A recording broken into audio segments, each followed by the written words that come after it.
우리가 지난 주간에 잠깐 제가 언급한 적이 있습니다만은 조건과 열매를 잘 구별해야 된다.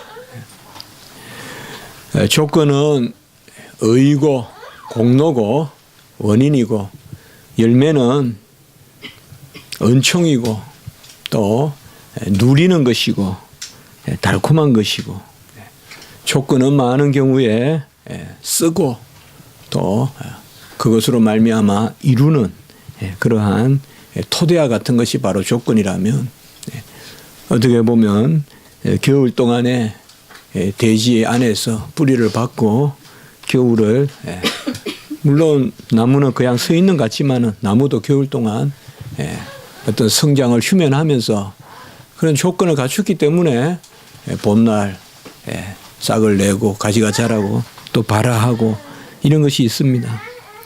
우리가 지금 계속 살펴보는 율법 혹은 규례, 법도, 교훈, 증거, 말씀 이런 모든 여러 가지 형태로 지금 노래되는 이러한 시편 119편은 기본적으로 열매를 이야기하는 것입니다. 어떤 조건이 아니라 이걸 우리가 조건으로 읽으면 율법주의가 되어버리는 것이요. 열매로 읽을 때 우리가 진정 그때 조건이 있는 것입니다. 우리는 하나님 앞에 거듭났어요. 무조건적 은혜로, 조건 없는 은혜로 거듭나서 날마다의 삶 가운데 이제 하나님 앞에 조건을 이야기하는 거예요. 성도는 이렇게 살아야 한다. 그래서 야고보서에 보면 행함이 없는 믿음은 죽은 것이다 라고 할 때 은혜를 전제하는 조건, 그 어떻게 보면 조건이 아니죠. 이 열매예요. 그러나 거기에 하나님의 섭리가 있고 거기에 섭리의 경륜이 있습니다. 하나님은 자비의 하나님, 긍휼의 하나님이시자 공의의 하나님, 진리의 하나님이시기 때문에 항상 끝과 처음이 다르지 않습니다. 하나님이 우리를 처음 구원하셨을 때 아들의 공로로 모든 조건을 이루시고 채우시고 우리를 구원하신 것이죠.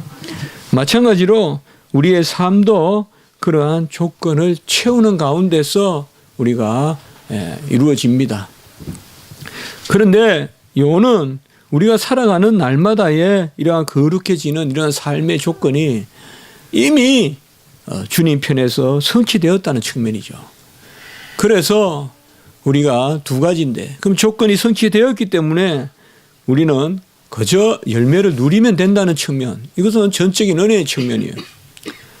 그러나 하나님이 전적인 은혜를 베풀어서 열매를 취하게 하실 때 거기에는 하나님의 질서가 있는 것입니다. 이게 바로 사람의 책임입니다. 그래서 우리 장로교라든지 또 청교도라든지 개혁주의는 항상 하나님의 주권적 사랑과 인간의 책임, 이 두 가지를 우리가 모토로 하는 거예요. 하나님의 주권적인 사랑과 인간의 책임은 어떻게 보면 양립할 수 없는, 서로 배치되는 것 같지만 하나님의 섭리 안에서 그것이 하나가 되는 거예요. 하나님은 절대적 무조건적 긍휼과 먼저 베푸시는 사랑, 찾아와서 베푸시는 사랑을 우리에게 온전히 그렇게 우리에게 베푸시면서 시해하면서도, 그러면서도 우리 편에서의 하나님의 어떤 질서, 책임 이런 것을 우리 편에 요구합니다. 여기에서 우리가 이상한 말의 조합이 나오는 것이 바로 달콤한 책임이라거나 또 은혜로운 부담이라거나 은혜의 멍해라거나 이런 말들이 이제 우리도 십자가를 우리 십자가 지기 또 이렇게 하고 할 때 주님의 멍해, 내 멍해를 메고 내게 배우라. 그럼 너희가 힘을 얻으리라. 멍해를 메고 어찌 힘을 얻느냐. 소는 가다가 멍해를 풀고 쉬지. 사람도 가다가 짐을 내려놓고 쉬는데 주님의 멍해를 메면 힘을 얻으리라. 여기에 묘한 비밀이 있다 이 말이죠. 묘한 비밀. 정말 우리는 그저 벌거벗은 그러한 야생마 같이 아무 멍에도 없이 뛰어다니는 게 아니라 주님의 멍에를, 아름다운 그러한 멍에를 우리가 메고 갈 때 그게 바로 우리에게 힘이 있는 것이다. 그 어떻게 보면 이 땅의 삶이 뭐 우리가 고난의 삶이다. 지난 주일에도 제가 설교했지만은 고난의 삶이다. 시험의 삶이다. 그렇게 우리가 이 세상의 삶을 이야기해도 어쨌든 결론은 즐거운 삶이거든요. 그걸 아셔야 돼요. 우리는 항상 기뻐하라. 우리는 사실 무조건적 기쁨으로 살아야 돼요. 무조건적 기뻐해야 될 존재예요. 뭐 조건이 있어서 기뻐한다는 것은 그건 이미 세속적인 거예요. 우리 무조건 기뻐해야 돼요. 무조건 기뻐해야 돼요. 그래서 시편을 우리가 계속 날마다 읽으면서 오늘 이제 아인, 꼭 이렇게 이제 매기는데 왜냐하면 의미가 있기 때문에 그래요. 오늘은 이제 아인에서 시작이 되는데요. 이게 이제 알파벳 중에 지난주는 해에서 했잖아요. 그러니까 일단 뭐 영어로 하면 I 같이 그 정도로 생각하시면 돼요. 네. 뭐 Y라고도 볼 수 있고 I라고 볼 수 있는데 일단 I 정도로 생각하시면 돼요. 아인인데요. 오늘 이제 우리가 시편에서 생각할 것은 바로 그런 부분이다. 1절과 2절에서 3절까지 보면 오늘 시편은 특별히 이 말씀이 오늘은 특별히 3절 동안 연거푸 이렇게 등장을 합니다. 1절에 41절에 보면 주의 말씀대로, 우리가 말씀이라면 따바르 이렇게 생각이 쉬운데요. 전에도 이미 나왔지만은 이 말씀은 따바르란 그러한 말도 있고 이므라라는 말도 있어요. 이므라. 같이 한번 해볼까요? 이므라. 다바르. 보통 우리가 하나님의 말씀이라면 다바르 야훼, 다바르예요. 다바르 야훼의 말씀. 그런데 이므라라는 말씀은 뭔가 하면 신약으로 말하면 굳이 나누기는 어렵지만은 로고스와 레마가 있다라고 말한다면 레마에 해당하는 말이라고 볼 수 있어요. 이므라라는 말은 하나님께서 선포하시는 말씀, 들려주시는 말씀, 또 우리에게 친히 말씀하시는 말씀. 그렇게 뭔가 하면 어디 말씀이 있어서 읽으라는 게 아니라 지금 우리에게 들려주는 말씀. 그것을 굳이 말한다면 이 오늘 여기 41절의 말이에요. 그래서 주의 말씀대로, 이 말은 주님께서 지금 종에게 하시는 말씀대로 주의 인자와 구원을 내게 임하게 하소서라고 이렇게 먼저 이야기하고 있습니다. 그러니까 우리는 말씀으로 번역을 하지만은 히브리 사람에게는 엄연히 다바르와 이므라는 구별되는 거예요. 딱 들으면 이 사람들은 알아요. 네, 이 사람들은. 근데 우리는 알 수가 없어요. 우린 그래서 부득불 그냥 말씀으로만 번역을 했어요. 그래서 여호와께서 우리에게 구원을 주시는데 주의 인자하심으로 우리에게 구원의 임하게 하소서. 사실 주님의 인자하심은 항상 전인적이고 생명과 관계됩니다. 우리가 뭐 사랑이랄 때 어디가 사랑의 기준입니까? 우리가 세속에서 사랑이다, 또 세상에서 사람을 사랑한다 할 때 분명히 기준이 있어야 될 거 아니에요. 어디까지 사랑하느냐, 어디까지. 그저 소유를 나누는 사랑이냐, 아니면 그저 편리한 생활을 같이 하는 사랑이냐, 아니면 무슨 가치관을 공유하는 사랑이냐, 어떤 사업을 같이 하는 사랑이냐, 아니면 단순히 그냥 무슨 사랑이냐 이 말이에요. 근데 여기에 사랑의 기준은, 하나님의 인자하심의 기준은 바로 영생이에요. 하나님이 우리를 사랑하실 때 죽기까지 사랑하셨어요. 아들을 주시기까지. 아들은 자기 자신이에요. 달리 말하면 죽기까지 사랑하신 거예요, 우리를. 아들을 죽음에 이르기까지 사랑하셨으니까. 달리 말하면 아들을 주시기까지 사랑하신 그 영생의 폭이 뭐냐 이 말. 바로 구원이에요. 우리 세상에서는 이러한 영생을 대상으로 하는 사랑을 할 수가 없어요. 왜요? 생명을 남을 위해 주는 사랑이기 때문에요. 이것은 우리가 할 수가 없어요. 그러나 하나님은 인자하신 가운데서 구원을 내게 베푸소서 임하게 하소서라고 이렇게 말씀하고 있어요. 사실 주님의 인자하심 혹은 자비, 긍휼 이런 말씀은 어디와 대꾸가 되는가 하면 영생하고 대꾸가 되는 거예요. 궁극적으로 우리 자신을. 그리고 오늘 42절과 43절에 보면 계속 우리는 그냥 주의 말씀, 진리의 말씀 이렇게 나와 있습니다. 그러나 여기서는 이제 다바르라는 것을 썼어요. 다바르라는 것을.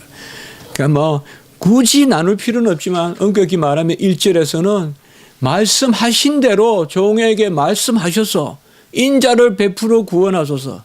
그 말씀이고 42절은 내가 주님께서 기록해 주신 그 말씀을 의지합니다.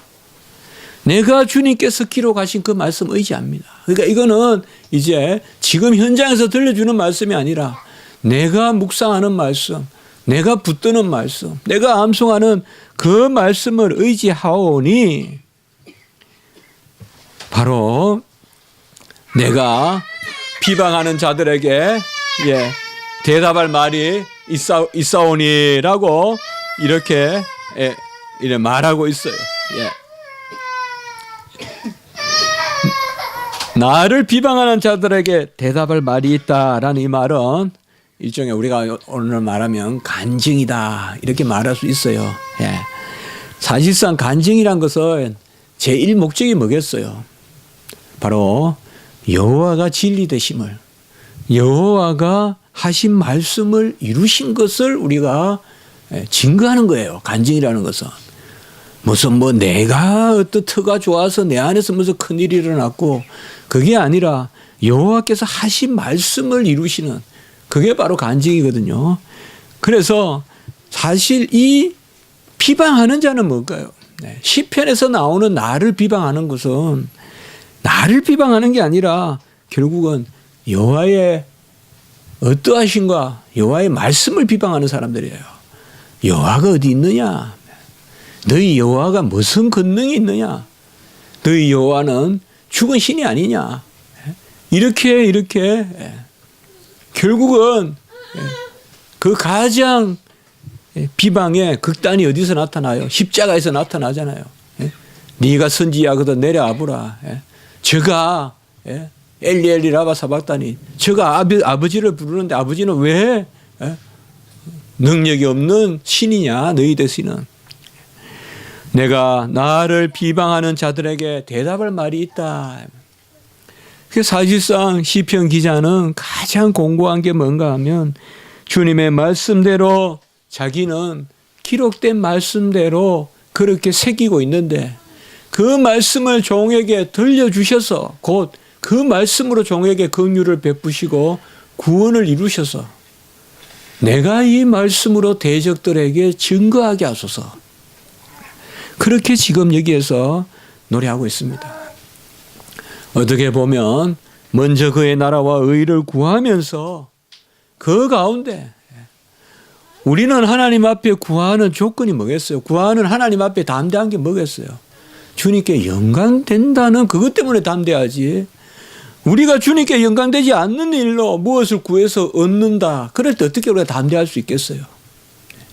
아무것도 없고 무능하고 연약해도 우리가 하나님 앞에서 담대한 것은 내가 이 일로 혹은 이러한 상황에서 여호와께서 나를 도우시면 내가 여호와의 살아계심을 증거할까? 내가 여호와의 말씀을 증거할 것이다. 바로 주의 말씀을 의지한다라고 이렇게 말하고 있습니다. 사실 우리가 살면서 이러한 부대낌이 없다는 것은 어떻게 보면 우리가 부끄러운 일이다 이 말이에요. 사실 주의 종들이 이렇게 살아갈 때 이런 부대낌이 있는 게 맞다 이 말이에요. 그럼 어디서 가장 부대끼냐 이 말이에요. 나가 부대끼는 게 아닐 거예요. 여호와의 어떠하심을 놓고 부대끼어요. 나는 여호와가 살아계심을 믿고 나머지 대적자들은 그것을 믿지 않고 그것을 오히려 비방하고 오늘 여기 같이 나를 비방하는 자들. 43절은 진리의 말씀이 내 입에서 떠나지 말게 하소서라고 했어요. 바로 시편에서 또 신명기나 이런 데서 내 입에서 떠나지 만다라는 말은 두 가지 의미가 있어요. 고백의 의미가 있어요. 그리고 내 입에서 떠나지 말다라는 것은 선포의 의미가 있어요. 그러니까 내가 하나님의 말씀을 내가 새기고 그리고 그것을 내가 전한다. 내 입에서. 우리가 보통 내 귀에 들리게 하소서라고 우리가 많이 기도해요. 말씀을 우리에게 들려주소서. 그러나 오늘 43절에서는 내 입에서 조금 더 떠나게 말게 하소서. 좀 더 간절한 거예요. 내 입으로 고백하고 내 입으로 증거하게 하소서. 이것은 귀로 들어야 되겠죠. 심령에 새겨야 되겠죠. 이것이 뭐냐? 주의 진리의 말씀이다라고 이렇게 이야기했습니다. 같이 합시다. 진리의 말씀. 진리라는 것은 바로 앞에 나왔듯이 영생 그리고 섭리 그리고 여호와께서 살아계시는 거예요.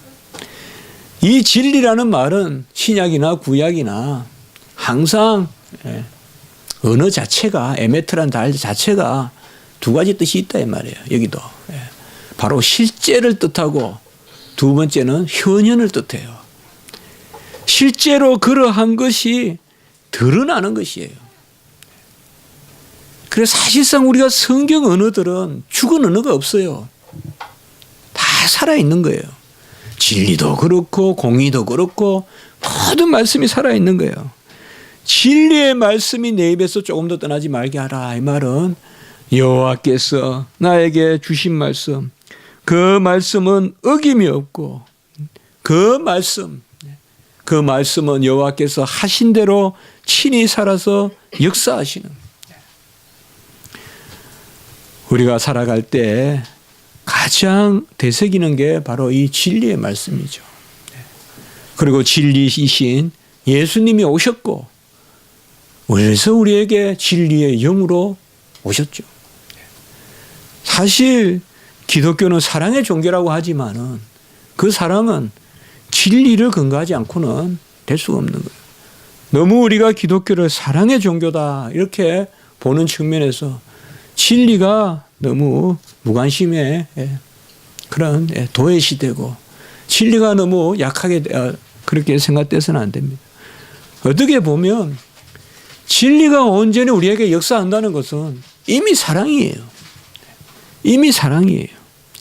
진리가 내 안에서 울려 퍼지고 진리가 내 안에서 동기를 부여해주고 진리가 내 안에서 소망거리가 될 때 이미 그것이 사랑입니다. 진리가 없는 공의가 없는 사랑이 없다는 것입니다. 오늘 시편 기자는 이 앞에 3절에서 그 말씀을 하고 있어요. 제가 모두의 말씀을 드렸어요. 시편 119편을 조건으로 읽으면 안 된다. 시편 119편 열매다. 은혜의 열매다. 열매에 대한 노래다. 그러나 열매의 조건이 있다는 거예요. 그러니까 열매의 조건이 있단 말은 뭔가 하면 무조건이란 말인데 하나님이 우리에게 주시는, 우리가 계속 긍휼과 진리를 이야기하잖아요. 진짜 긍휼하다는 것은, 우리를 긍휼히 여긴다는 것은 우리를 하나님이 공의로 진리로 세운다는 걸 의미하는 것이지 그 사랑이란 이름으로 우리를 허물어뜨리는 게 아니잖아요. 사랑이란 이름으로 얼마나 이 세상의 사람들을 죽여요. 허물어뜨려요. 사랑이란 이름으로 얼마나 많은 사람들이 타락해요. 그것이 아니라는 거죠. 바로 하나님의 말씀이 우리에게 열매로 와요. 하나도 조건은 없어요. 그러나 진짜 은혜를 받은 사람은 그 무조건적 긍휼, 무조건적 은혜의 열매에 동참하는 그것에서 질서를 깨닫는 거예요. 그래서 하나님은 사랑의 진리, 사랑의 질서, 하나님은 긍휼의 진리, 그게 따로 있지 않은 거예요. 달리 말해서 하나님의 긍휼이 있다는 것은 진리가 있다는 것이고, 또 달리 말해서 하나님이 진리의 말씀으로 우리에게 역사한다는 것은 이미 사랑이라는 것입니다. 이러한 마음이 있으니까 44절에 보면 내가 항상 지키리이다, 영원히 지키리이다. 우리가 영원이란 말은 존재에 관계된다고 이야기했어요. 항상 영원, 이것은 내 존재에 관한 고백이에요. 내가 영원히 지킨다는 것은 무슨 순간순간 내 의지로 내가 굳건하게, 그거 아니에요. 내 자신을 거듭나게 하셔서 은혜의 장중에 붙들어 주시는, 진리의 영으로 내게 오셔서 나를 감화시키는 그 가운데 내가 살겠나이다. 그래서 고백이에요. 우리는 걸려 넘어지고, 오늘 한날도 왜 걸려 넘어짐이 없겠어요. 시시각각 음습하는 절망과 시시각각 음습하는 유혹과, 우리가 얼마 그런 것이 많습니까? 그러나 우리가 오히려 담대한 것은 항상 지키리이다, 영원히 지키리이다. 이게 조건이 된다면 누가 이걸 말할 수 있겠냐 이 말이에요. 그렇다고 해서 왜 그러면 시편 기자가 이 말을 하느냐 이 말이에요. 이게 제가 오늘 말씀을 드리고자 하는, 나누고자 하는 주제예요. 무조건적임으로 항상 지킨다 이 말이에요. 무조건 나에게 은혜로 역사할 때, 긍휼로 역사할 때, 그때 하나님이 이미 그 사랑은 질서의 사랑이기 때문에, 공의의 사랑이기 때문에 여호와의 사랑이 우리에게 임할 때 그때 이 고백이 나온단 말이에요. 이것이 바로 주님의 멍에를 매는 것이요. 저는 여기만 진리가 있고 질서가 있다고 봐요. 여호와의 긍휼과 자비와 사랑을 전적으로 고백할 수 있고, 아까 입에서 떠나지 않게 해도 돼. 전적으로 입에서 여호와의 긍휼과 자비를 떠나지 않게 고백하고 선포하는 사람만이 질서야 사람이. 그때만이 질서가 있어요. 질서를 지켜서 질서가 있는 건 아니에요. 이거는 세상에서는 철학으로도 심리학으로도 답이 안 나오는 문제예요. 이걸 바꾸는 것이 저는 기독교의 그러한 신정론이나 그런 우리가 이야기할 때 우리가 이 부분을 우리가 생각해야 돼요. 주의 율법을 항상 지키리이다, 영원히 지키리이다. 이것을 그냥 우리가 성경을 쭉 넘어가다가 이 구절을 줄을 치놓고 한다면 대체로 다 이것을 힘들게 볼 거예요. 율법을 어떻게 항상 지킨단 말이냐. 이 시편 기자는 도무지 어찌 생긴 사람이 이렇게 할 수 있냐. 혹자는 다윗이라고도 하고 또 여러 의견이 있을 수 있지만 어쨌든 이 시편 기자는 주의 율법을 항상 지키리이다, 영원히 지키리이다. 우리도 이런 고백을 할 수 있어야 돼요. 그러나 이 고백은 사실상 전적 은혜 가운데 사는 그 사람만이 할 수 있는 그러한 고백입니다. 계속 나누듯이 시편에서 내가 뭘 한다라는 것은 기도의 음성이라고 보자는 거죠. 기도가 아니면 절대 이렇게 말할 수 없어요. 기도하는 가운데 주여 주여 종이 주의 율법을 지키겠나이다. 종이 항상 주의 말씀 가운데 살겠나이다. 이 말은 주님이 나를 다스리소서, 주님이 나를 이끄소서, 종은 주님께 맡깁니다, 이 뜻이지. 종이 한번 어떻게 불꽃 주먹쥐고 한번 나서 보겠습니다, 그게 아니라는 것이죠. 토라, 주의 율법을 항상 지키리이다. 오늘 전반부 44절까지는 바로 이러한 전체적인 이야기를 우리에게 전해주고 있습니다. 여호와여 나에게 말씀하시고 그 인자하심으로, 인자가 먼저 나왔다는 걸 기억할 필요가 있어요. 인자하심으로 우리를 구원하소서. 구원이라는 것은 우리의 영생으로 온전케 하소서. 내가 주의 말씀을 의지하나이다. 주의 말씀을 내가 의지한다 이 말이죠. 그것은 바로 주님께서 우리에게 말씀을 주실 때 살아있는 말씀으로, 인격의 말씀으로, 43절의 진리의 말씀으로, 그리하여 44절 주의 율법을 항상 지키리다라고 이렇게 말하고 있습니다. 우리가 아무것도 없을 때 이상하게 이런 고백이 나옵니다. 내가 살아있을 때는 이 고백이 안 나와요. 내가 죽어야 나와 이게. 내가 아무것도 없고요. 꼼짝도 못할 때 이 고백이 나오는 거예요. 주의 율법을 항상 지키리다. 이제 아무것도 나는 없으니 주님 명령하시면 그 명령 지켜보겠습니다. 정말 이게 어떻게 보면 우리가 천국까지 가는 상급이에요. 어떻게 보면 아무것도 없을 때 그때 우리는 비로소 영원한 소유를 갖게 되는 거예요. 천국의 소유를.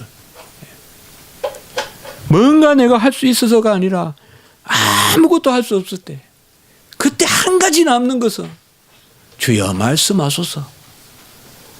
종은 이거밖에 못합니다. 이걸 뭘 의미할까요? 말씀하시는 주님께서 능력 주신다면 종은 그 일 외에는 할 수 없습니다. 종은 그 일 외에는 이제 세상에서 무능하고 아무것도 할 수 없습니다. 주님의 말씀은 이미 능력을 담고 들어오기 때문에 이미 긍휼을 포함하는 명령이기 때문에 주님께서 종에게 명령하신다면 이미 그것은 주님께서 갖춰주실 것으로 믿기 때문에 그 말씀은 내가 지키리다.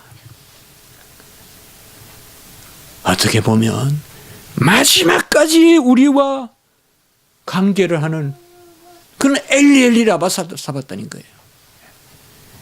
마지막까지 아버지하고 아들하고의 관계가 유지되는 거예요. 엘리엘리 라바 사봤더니. 아브라함이 이삭을 바칠 때 그가 하나님이 아들을 다시 살리실 것을 믿었음이라. 그게 바치는 거예요, 우리는. 다시 살릴 줄 믿고 바치는 거예요. 한마디로 염치 없는 짓이에요. 한마디로. 뭐 사탕 하나 주면 큰 과자 줄 줄 알고 사탕 하나 주는 거예요. 그게 바로 영원히 지키리다. 영원히 지키리다. 우리 자신이, 우리 인격이. 어떻게 보면 여호와의 말씀이 우리에게 감사한 것은 여호와의 말씀은 가장 어렵게 느껴지지만 부자도 지킬 수 없는, 부자 청년들도 지킬 수 없는 거지만 나를 부인한 막달라 마리아도 지킬 수 있고 어부도 따를 수 있고 거기에 성김의 비밀, 제자의 비밀이 있는 거예요. 왜 부자 청년은 예수를 따를 수 없냐 이 말이에요. 따를 수 없어요. 그 조건으로는 안 돼요. 아무것도 없어야 돼요. 주님을 따르려면. 왜요? 바로 주님의 말씀은 주님이 능력 주시는 그 안에서만 이루어지는 거지 그 외의 방법으로 이룰 길이 없기 때문에요. 그런 측면에서 저는 시편 기자가 항상 지키겠다 이 말은 항상 은혜 주십시오. 종이 45절도 보면 주의 법도들을 구하여 싸우니 자유롭게 걸어갈 것이며 같이 합시다. 자유롭게 걸어갈 것이요. 예. 여기 자유가 뭘까요? 이게 바로 멍에예요. 이게 멍에란 말이에요. 세상에 군더더기가 붙어 있지 않는 주님이 명령하시면 쫓아가는 이게 자유롭게 걸어가는 것이에요. 수고하고 무거운 짐진 자들 다 내게로라. 내가 너희를 쉬게 하리라. 자유의 멍에 그리고 내 멍에를 매라. 그리고 내게 배우라. 마태복음 11장 27, 8, 9절까지 계속되는 30절까지 그게 바로 이 부분이란 말이에요. 자유롭게 걸어간다는 게 뭘까요? 우리가 이 세상에서 살아가는 자유는 뭘까요? 다시 로마서에서 말씀하듯이 의에 매이는 자가 자유로운 거예요. 죄에 매이는 것은 그야말로 속박이고 예속이고 죄에 매여서 죄를 못 이겨서 우리가 그런 부분이 있어요. 또 말로 행실로 정신으로 마음으로 또 짓고 또 짓고 하는 그건 부자유고 의에 매이는 것이 자유다. 그래서 지금 여기서는 의에 매이는 의의 종의 노래예요. 의의 종의 노래. 진정한 자유자의 노래. 그 그것이 바로 여기에 있는 것입니다. 우리는 투명해야 돼요. 여러 군더덕지가 붙어 있지만 안 돼요, 성도들은. 투명한 사람은 쓸 거예요, 하나님이. 들어서 써요.